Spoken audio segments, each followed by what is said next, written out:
நீங்க ஒரு விஷயத்த நோட் பண்ணிருக்கீங்களா? யார் யாரெல்லாம் வந்து வெஜிடேரியனா வந்து இருக்காங்களோ அவங்க பெருசா வந்து எக்ஸஸ் வெயிட்டா வந்து இருக்க மாட்டாங்க. ஆனா யார் யாரெல்லாம் வந்து நான் வெஜிடேரியனா வந்து இருக்காங்களோ அவங்க எக்ஸஸ் வெயிட்ல வந்து நிறைய பேர் இருப்பாங்க.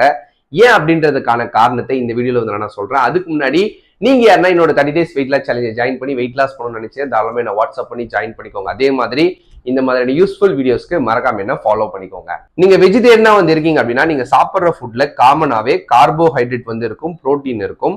நீங்க எப்படி சமைக்கிறீங்களோ அதை பொறுத்து ஃபேட் வந்து என்னன்னா இருக்கும்.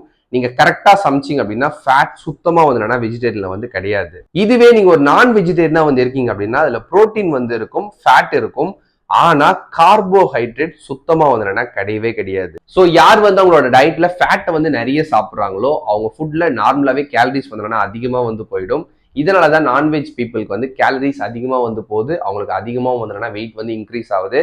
சில வெஜிடேரியன் பீப்புள் வந்து எக்ஸஸ் வெயிட்ல கூட இருப்பாங்க. அதுக்கான ரீசன் அதுல அவங்க வந்து ஃபேட் சோர்ஸா ஆட் பண்ற கீ, பட்டர்னாலதான்.